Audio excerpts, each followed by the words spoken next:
So throw off every excuse, throw off every distraction, throw off every idol, throw off anything in your life that keeps you from running the race or being the. All right, ready? Yeah, Okay. I'm ready. All right. All right. Welcome to another Forgotten Ministries podcast. It has been a little while since we've put one out. I would have to say that's due to, I don't know, Christmas outreaches, taking off for Christmas for family, coming back, getting in the swing of things. We've had a lot of sickness going around and then just getting ready for 2025. But me and Hayden has been talking a lot about just this year and what that looks like as far as the podcast. We've got a pretty good, I think, map on all the different things that we're wanting to do with the podcast as far as updating you guys with what's going on in the ministry, talking through some different books of the Bible, different scriptures that we want to really bring into the podcast this year. And I think we were looking at somewhere around 15, 20 interviews. We were kind of had people we wrote down. Gosh, I forgot about that list. Yeah, it's a long list of people. Yeah, so so we got quite a bit. So we're excited about it. Hopefully you guys will enjoy it. And again, this is just a way for us to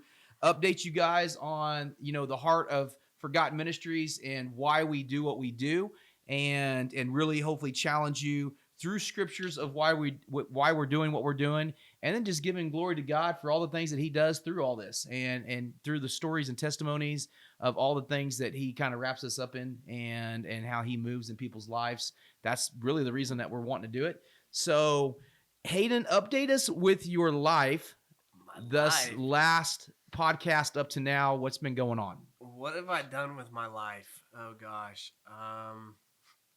Christmas, right? January was good. I was sick for a little bit. Had a birthday, turned 21. 21, baby. Yeah. Yes. Yeah. Not much different than 20. But no, so this past week we were in Alpharetta, Georgia with Send Relief and the North American Mission Board. They have this conference where they bring in affiliate ministries, ministry centers, and some of the NAM missionaries come in, and they just, they get to come together and be poured into and network with each other. And that was a really cool week. We got to do a lot of things that were fun. I definitely like a wine and dine experience, Right. which was super nice. They were really great hosts. They put us up in a hotel, which was great because usually we're sleeping in churches. So that was really nice. But yeah, it was a lot of fun, and they taught us a lot of great stuff. Yeah, absolutely. And I was really bummed I didn't get to go. I got to go last year, and absolutely, they're phenomenal. They're a great host, great conference, and obviously we love the Sin Relief team and all the things they do. But I didn't get to go because I was sick, and I was I'm probably the second sickest I've ever been in my life was this last week, and almost week and a half. And I literally didn't get off. I stayed here at the center because I didn't want to get my wife sick. She was going out of town, and I didn't want to try to get my kids sick. So I slept on the couch upstairs for 3 days straight without moving. And that was brutal, but I feel better, but it's kind of lingering. But I got through it, thank God, and we're moving forward. And so a lot of our January month has been, and maybe Hayden can put some pictures of this in the podcast, is we have tons of whiteboards upstairs, and we go through these whiteboards literally a rotating door. We will fill it up, and then we'll race it, fill it up, race it, and we're constantly mapping out where we're going, who we're working with, what are we trying to do.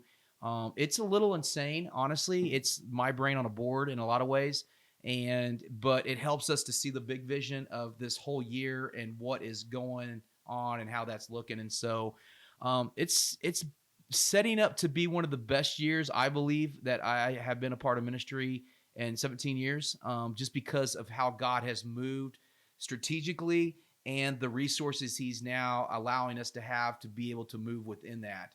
So kind of to talk about some of the things that's really what the podcast is going to be about today. We're going to talk about some of the things that we're going to be doing in 2025. And so, Hayden, why don't you go ahead and tell us about the map outside and what that kind of looks like. So we have a map with a counter next to it. It's a little salvation counter, but this map, it just serves as like a physical way for us to see all the things that are going on in the United States. not only does it serve as an encouragement to us, but it shows people the impact that God is having on through the ministry. But we've got different pins that are on the map, and they signify different things. And so, if I'm not wrong, red is where we have left grills or they've bought grills. Black is where we've done grill walks. Blue is mission teams. White is closed ministries. And then we have a brown one for crosses that we've left places. And so, again, it just serves as something that it's this physical thing that we can look at that is encouraging, but also kind of challenging. Like when we were putting the pins on, we've done so much through the past few years, but when we put the pins on, it was like there's so much more to do. Right. And so it kind of like lights a fire under your butt a little bit about Totally. like, all right, let's get after it. Yeah, I love having visuals. It helps me to see like where we're going. And we kind of did a smaller map for the conference, and I was like, gosh, dude, we got to have something bigger because of what God's about to do in the next few years.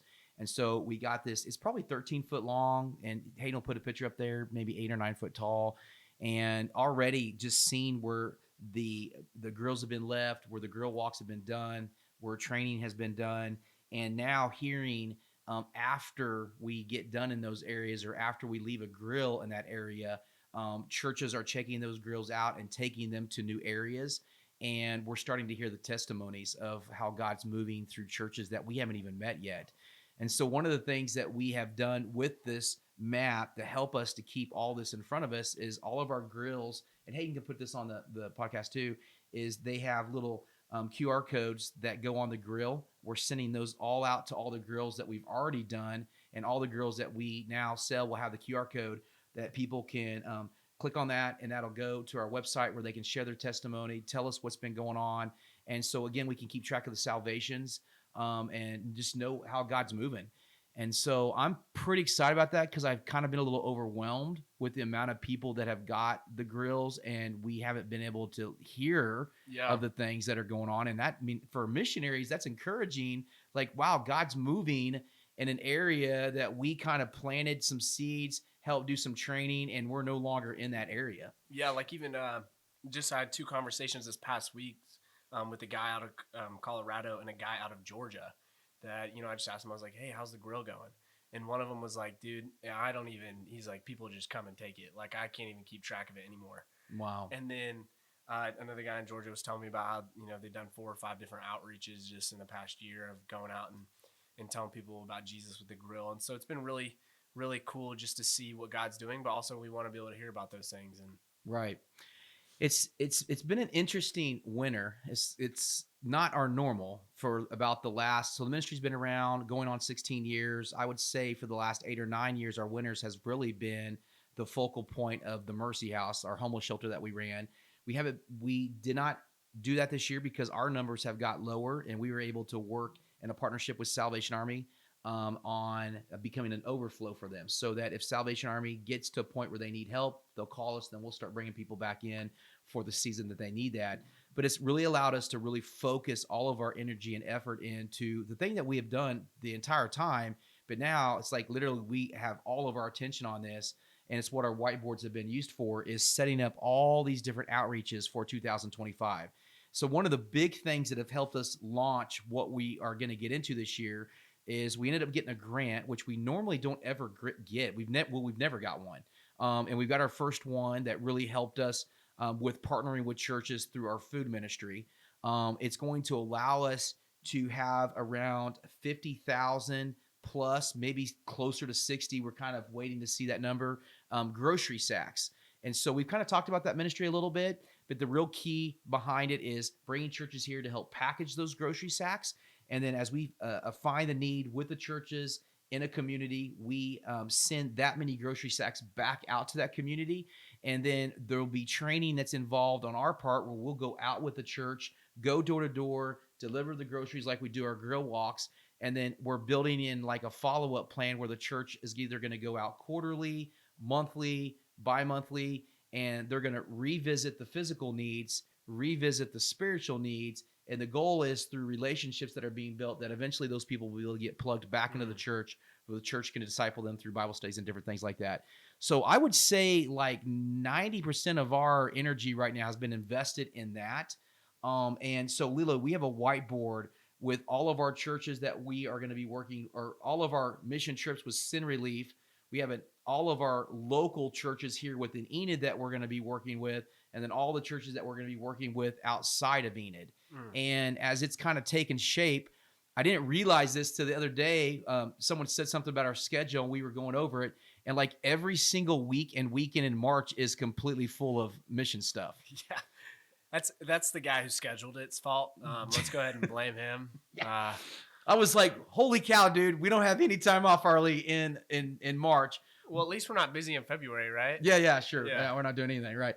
But so the goal for that is, now that we have these resources at that we're able to use, we've been meeting with these churches, and some of it's been one-on-one with churches, some of it's been with ministerial alliances, and as we have, visited, revisited, emailed, phone called, there is a lot that people don't understand what it takes to get these things rolling.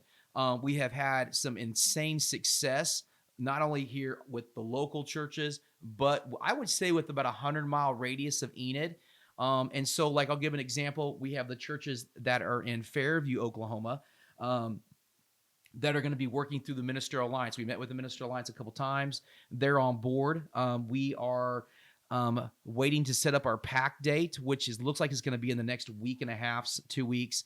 But they'll come to Enid. They're going to package 500 bags of groceries, and then we're going to take those back out to Fairview, and then we're going to go through the whole town, finding the needs, meeting people, praying with people, sharing the gospel. And that's the first of several different grocery deliveries that those churches will be doing. And so as we've looked at that, we could keep on going around to the different towns, whether it's Longdale, whether it's Thomas, whether it's going to be Ringwood, or it's going to be Lahoma, or the different towns that we're in here in Enid. We've been setting all those things up to where we can literally funnel them as much resources as they need to be able to reach people, and ultimately people hopefully hear the gospel. So I know Enid's a little different. We're kind of doing something strategically different in Enid. What does that look like? Yeah, so we're trying to do this like adoptive area in the community strategy, where we take churches based off of where they're at in Enid. There's a lot of low income apartments here in Enid, and so we're trying to team up with churches to say, hey, will you take this neighborhood, or will you take this apartment? We'll do the training. We'll go out on some outreaches with you, and we'll give you the supplies to be able to do the outreaches. Are you willing to invest in this part of the community? And it just makes it not necessarily easier, but it makes it more efficient, because with everything that we're doing with Sin Relief and traveling, it's like people kind of complain, oh, well, your presence in Enid is going away. It's not really going away. And even now it's really high, but this just offers us an ability to reach all parts of Enid, Right. Because I had a lady come up to me in one of our outreaches and was like, you guys need to come to this part of town. We really need you over here. And it's tough because it's like you're one ministry, right? Right. So I can't be in two different places at once. Right. But if we have 5 different churches that partner with us, that's 5 different places in Enid we can be. And again, each church in itself takes a lot of investment. I mean, you have to really think about the plan. What's the strategy here? How often do we want to do this? What's the end goal? And ages of churches, members of churches, the numbers, all those things factor into each outreach that we are planning. And so some of the things that helps alleviate the maybe not necessarily needing to have as many volunteers when we partner with a local church is when we have mission teams come to Enid. We can use or direct those mission teams that usually have 20 to 30 average into that area to help partner with those churches to help give them some more numbers. So like we're working with some smaller churches out east of Enid that want to do an outreach in Marshall, Oklahoma. They don't have as many volunteers, but when we have a mission team come in, we'll have an extra 30. They're going to help us to go into Marshall, Oklahoma, and we'll be able to do groceries, food. We're actually going to do a carnival in the downtown street area, which is kind of cool. And so it kind of allows us to bring in more manpower with churches that may need it. But a lot of the churches that we are starting to set up with, they are starting to create a core of people that really have a heart for missions that are going to be able to help reach that area ongoing. And so like one of my favorite areas is like Westminster. They're going to be taking the apartment complex over by their church, and they are really strategically thinking about, okay, who in our church can do this? What does it look like? How many times can we do this? Because their ultimate goal is they see that their church is getting older and they want to draw more families in, and they know the gospel can do that, but they know they have to go out and get them. So they're going to use the food and the hamburgers and the different outreaches that we have to go into this area to hopefully meet people, build relationships, and then draw them back into the church. And that's the ultimate goal, I think, with Enid, is that we want to do that with every church that we're working with. And, we consistently can work with pretty much about 35 to 40 churches. That's about the average. Now, each one of those churches, we have to go back in, we have to re-talk to them, re-strategize, rethink, because every year is different. Some of them have new pastors, some of them things change. There's just all kinds of hurdles that we jump through to kind of help get these things going. But at the end of the day, it's about building the kingdom of God, and that's really what it comes down to for us. So Hayden, tell me about now that we're moving past kind of the local setting and what that looks like. What does it look like for mission teams? I kind of talked about it a little bit, but what does that really look like? A team come in, use our team that's coming from Yazoo. Yes. So our Yazoo City mission team, what happens is they come to Enid, and basically what they do is they're like soldiers in God's army all week. So we take them through multiple different outreaches. We've been in nursing homes. We've done girl walks, carnivals, VBSs, whatever that may be. We're trying to love on Enid as much as we can in that week that they're here. And it really is good because you'll have a lot of kids come in that are shy, timid, haven't had experience sharing the gospel, but by the end of the week, they're on fire. They want to do it all the time. God really uses that to encourage them.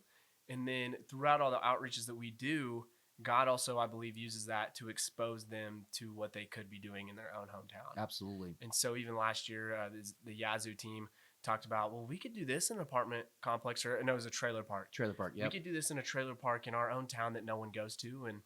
And so we're really excited to hear about what they've been doing in their community. But that's basically the whole gist of mission teams is we bring them here and we kind of just train them up in missions. And then with the hope that God sends them back to where they're going to do more missions. Absolutely. That's good. And so mission teams are one of my favorite things because like Hayden says, you get like an army that comes in. And so when we get to plan out the week and try to schedule everything, it's like, okay, what can we do with 25 or 30 people? Mm-hmm. And, what apartment complex can we attack? How many people do we want to feed? How many people do we want to, invest the week into? And it really gives us a chance to help teach the kids how to share the gospel. And I really do think the mission teams do build courage, and it helps them to become more bold. Yeah. So that, like you said, when they go back to their own town, they're not scared. Our South Dakota team that comes down every year, they always go back home and they're excited to go back to their own area and start doing or continue to do what they've learned here or things that they have ongoing when it comes to mobilizing. So I'm really looking forward to the mission teams. Mission teams are something that it's always a conversation we have all the time about, well, how many do we want to take? And because we could take more, but then we have to think about what can we actually handle? Yeah. It's like, do I want to sleep or? Yeah. Because they take a lot of energy. They do. And even just with everything that we have going on throughout the year, there's a tight window that you can fit mission teams into. Right. Like most ministries, that's all they do is mission teams, which is good. It's a great ministry. But for us, that's just not plausible because of the schedule that we have. Yeah, we usually look at spring break every year. Sometimes we'll have 2 to 5 teams even come during that window. Sometimes we'll get the last week in May, usually 2 weeks in June and 2 weeks in July, potentially 1 in August is really kind of our sweet spot. Because if we did more than 2 a month, it would be really difficult for us with all the other outreaches and things that we have going on to be able to manage all of it. So it's kind of like a good number for us to stick around that many weeks a year. And it really does help us, like you said, to invest a ton in Enid. And a lot of people think when they see videos of us going to Sin Relief or out of towns that we're not doing anything in Enid. Well, that's just a load of crap. I don't know what to tell you, but we literally are constantly pouring out in Enid, and we are constantly doing outreaches, whether it's at park outreaches, apartment complexes, and with the grocery thing now, and 60,000 bags of groceries, we are going to start doing a once a month grocery, food, share the gospel type giveaway here at our main campus. So we starting the first Saturday of every month in March, and after we'll be now inviting all of Enid to come here, which we've never done it like that before. It's always been go out. We've always went out We've done things obviously here at our center, especially kind of more for the Southern Heights neighborhood and especially for the apartment complexes across the street. But now it's going to be advertised throughout all of Enid, and we'll be really using that to all the extra stuff that we have with the food ministry and stuff that we get. We're going to be pushing it out, and we just want to help people. I love giving people things. I think Jesus gave people things.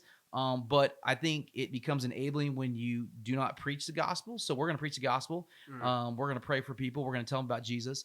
And our hope is that people come to know the Lord through all of those things. And at the end of the day, we just want to bless them physically.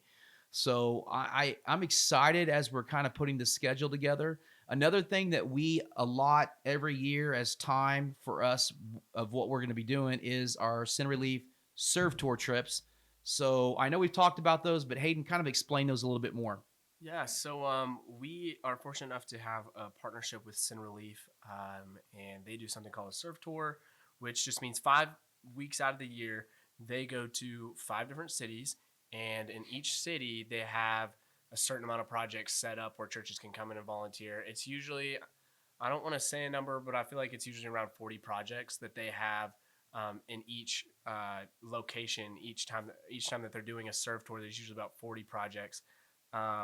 And they allow us to come bring our grill and do grill walks. And so that's not only a great way to do gospel work, do mission work in other areas of the United States, but it's also a great way to connect with churches.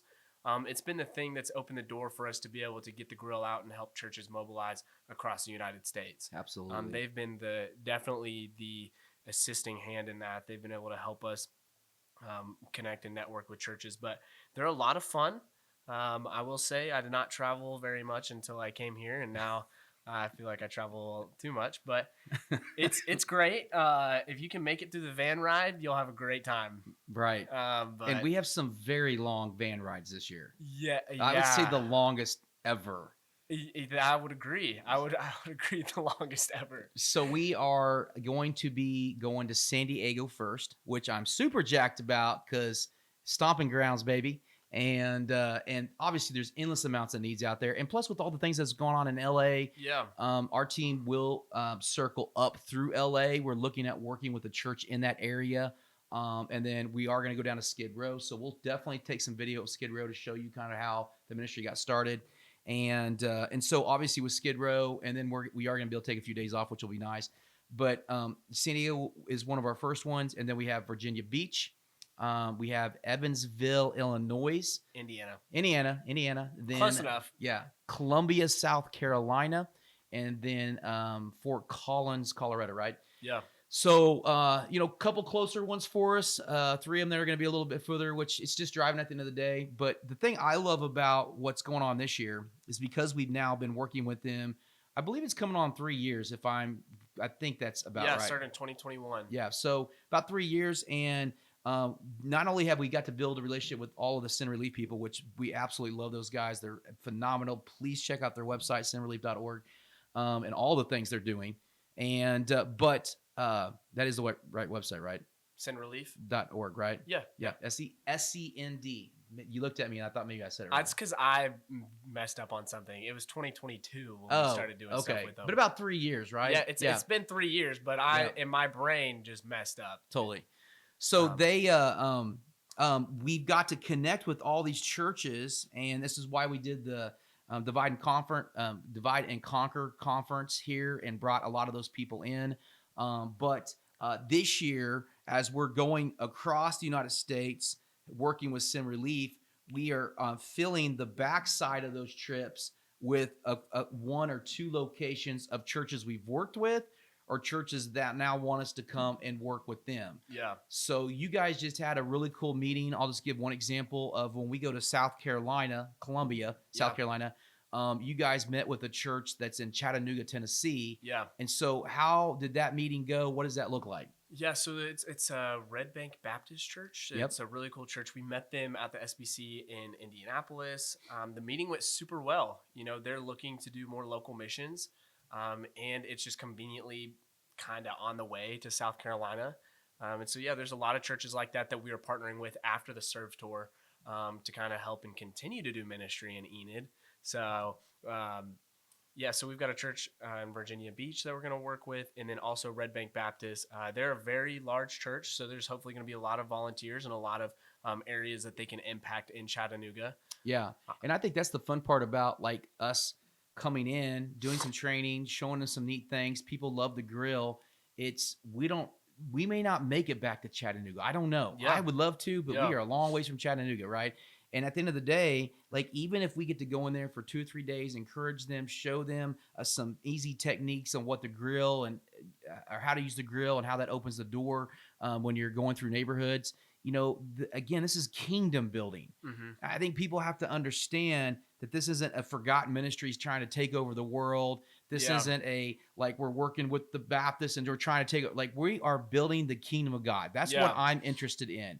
Father, your will be done on earth as it is in heaven. And so God's will is for the testimony of his son, of what he did on the cross and what he has offered to the world to be preached to the ends of the world. Yeah. And the avenue or the vessel in which God wants to get that message out to the ends of the world is the church. Yeah. The church is the vehicle that God left behind to take that message and to march it across highways and byways, street corners, apartments, neighborhoods. The church is that vehicle that God has left to be a light in a dark world. And so that is why we're doing what we're doing. So if anyone thinks otherwise, that's exactly why we're doing it. And so it is all about Jesus. It's about Jesus, and it is about Jesus. It's not about Forgotten Ministries. I don't care about Forgotten Ministries. Yeah. At the end of the day, that doesn't mean anything to me. It's about glorifying the Father, and we want to preach the gospel to the ends of the earth. But our 6 staff cannot do that. Unfortunately. Yeah. We are human, believe it or not. We have very much limitations. I'm reminded of that every time I get out of bed in the morning. Everything hurts and stiff, and it gets hard when you're trying to move. But there's an army behind 4 walls. And that's what's cool is it's like during the Sin Relief trips, we get to connect with like 4 or 5 different churches during an outreach. That's more surface level. They get exposed to the grill, and then conversations open up for maybe seeing them later on in the future. But these stops that we can make on these trips with these churches where we can be intentional is really where I feel like we can make the most impact, because if Red Bank Baptist gets it, well, then Red Bank Baptist can go out and train other churches. Absolutely. And so it's something where we don't even need to be involved. Like we've got a church in Comanche. Come on, tell me about Mark Hall, he's great. An awesome guy. It's a great testimony. Probably the first person besides Jeremiah to ever overwhelm me with the stuff that they're doing. Mark he got a lot going. Every time I'm talking, I'm like, wait, do you have a bed and do you sleep? I know. And like he showed me the list of things that they're doing this year, and I was like, all right, man. I was like, you're almost competing with Forgotten Ministries at this point with what you have going on. But yeah, they're awesome. And so it's one of those things where it's like Mark and his church have just taken it. They're doing their thing. They've made their grill. And so it's like, yeah, there's going to be churches that are in the southern Oklahoma that, I can't make a 3-hour drive, or Forgotten Ministries can't make a 3-hour drive down there all the time.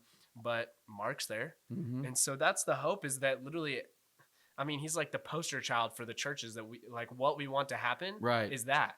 It's actually some of the language we've been communicating with churches, because Mark called us a couple months ago and said, hey, do you guys want to come down and help us with the church we're working with in Seminole, Oklahoma? Yeah. And I'm like, we talked about, what are you doing? And he says, well, we're going to go down there and train them on how to do the grill walk.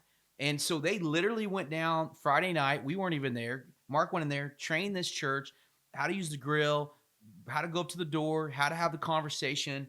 And we went down on Saturday and brought an extra grill, because they were doing 3 grill walks. And we literally rolled up, met the people. Mark and them did everything. We sat literally in I wouldn't even call it the passenger seat. We were like in the back seat and just watching this, right? Yeah. And at the end of the day, we didn't even need to be there. We went because it was fun. And we watched this church take their passion for what God has been doing. Mark said they baptized 21 people last year, an absolute testimony of what mobilizing looks like. And they now have this heart to teach another church that Mark has a partnership, a relationship with the pastor. And that church went out. They loved it. They got it. They had 2 salvations. And now Mark is encouraging them with the groceries. So we're going to send, looks like about 500 groceries to Seminole, 500 groceries to Comanche. They're going to use those as ways to meet people, invite them to revivals that they're going to be doing. And so it's like, you look at that, there's 2 churches, And if in my dream world in 20 years, what if it's 20,000 churches? Yeah. Because Mark can train this church, and then that church can train another church. And at the end of the day, you have churches training churches on how to mobilize. And it really comes down to the simple thing. It comes down to when we open that book and we start to read it, we start to see in the pages that there's this God that has a heart for missions. He has a heart to want to take this message to people that are lost, dying, and going to hell because they're separated from Jesus because of the rebellious nature that we have. And you see this God in these pages that wants to reconcile those people to himself. And he's given the church the command, and I mean command. He commands us, church. He commands us to go as an ambassador to represent the gospel of Jesus and tell them what Jesus has done sacrificially by pouring his blood out on a wooden stick because he loves you.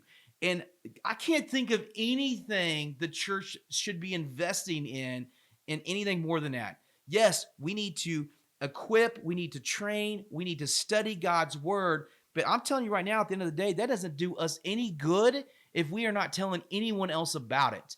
And I think the church does not want to stand before the Lord on the day of judgment, being a church that's inward focused. And I don't care if you've done 50,000 Bible studies in your lifetime, that is doing no one good besides you if you aren't telling anyone else. And I don't think Jesus is going to be happy with the people that he's going to say, hey, you know, if you'd have took that Bible out the front door of your church and threw it as far as you could have, you would have hit someone that didn't know about me. He wants us to go across the street from our churches, from our houses, from wherever that's at, and he wants us to start telling people about Jesus. That is what faith and our actions are doing, working together. Faith cannot be real if we aren't putting it to work. We have to go out, and like the men that we read in Hebrews 11, the people that we read throughout all the scriptures, those who were faithful, they actively use their faith to glorify God in what they were doing. And so I'm that's going to be big on me in 2025. So I'm probably going to preach that message about 10,000 times. So if you don't like that, you might want to find a different podcast. But at the end of the day, this podcast, that's what it's going to be about. We are going to be about preaching Jesus, and we're going to be about mobilizing the church, because I believe when a church really believes in Jesus, then their community will absolutely change. Yeah. And you will have testimony upon testimony upon testimony of God's undeniable grace and mercy moving in an absolute powerful way that's going to transform the worst areas in your community. Yeah, and it's interesting what you said about the 50,000 Bible studies. And you're like, it really only benefits you. Well, not really, because if you're only in Bible study and you're not going out and sharing the gospel, you've actually been deceived because you're not listening to the word and doing it, or you're just listening, you're not doing it. That's absolutely, dude. And so really, you're just storing up wrath for yourself, and talking about it. But yeah, I think it's important for us to mobilize, and if you're not, start. Yeah, start. And if you don't know how to start, contact us. We'd love to help. And so we're going to kind of just, as we unravel, unfold the podcast this year, we're going to try to give you guys as much as we can as far as what Forgotten Ministries is doing and how it's either been a success or how it's been an epic failure. We kind of go back and forth on certain things, and that's just kind of, we're willing to try anything for one church or one individual. And then we will definitely have a lot of interviews with people that we just have really good relationships with, and absolute amazing testimonies of how God's using their churches to mobilize in unique ways. One of my buddies down in Marble Falls, Texas, they built a mission center in one of the neighborhoods that is away from their church. It's actually, I don't know, a mile or two away from their church. Yeah. And he took me upstairs in it a few months ago, and there was like 30 ladies up there with sewing machines, sewing things. It was just unbelievable, the ministry they had. I was blown away by it. But I was so encouraged that these ladies had found something to do on missions. And they weren't only sewing all the things they were sewing, they were using those as opportunities to give them to people, to share the gospel with people. And so it can look like so many different things. The church just has to ask God for a little creativity, but it really starts with the right heart. If you have the right heart, God will direct your steps into what he has created you to do. And so anyways, I'm super jacked about 225. I would say it's I'm very thankful because 24 was very hard for me. It was a very hard Yeah. year. God moved in a lot of really neat directions. It was a very difficult year for me, but I think 25 is just God's like bringing me the refreshing of the Yeah. endless amounts of things I feel like personally for the last 17 years of ministry that I've been fighting for. I've been Mm. fighting so hard to see God's church move and endless amounts of preaching and conversations and beat downs and all the kinds of things I go through. And it's like, man, just being faithful. God is really revealing himself to us this year through so many neat things that I am super excited to see what all that looks like. Me too. It is going to be exciting year just with everything we've put on the calendar and everything that's not on the calendar yet that we're going to put on last minute. Amen. Like our Christmas outreaches every year. It's always it's like we take it a step up every year. I know. And this year, that was a lot of presents. Yeah, in a lot of days. It was In a a lot lot. of days. And it was gold. Yes, yeah. Thank God it wasn't as cold as it was like 3 weeks ago Oh when my we went goodness, out. If that it was would've been- -5 when we're going out That'd there, have been bad. That'd have been hard. could for have sure. written it in the afflictions that Paul has. Yeah, like if you ever delivered groceries and -5 presents, but Right. yeah. So, anyways, well, thank you guys for watching, and we're excited to be back with you. And Hayden will keep them posted, and we'll let you guys know how things Yeah. keep going. Later. See you.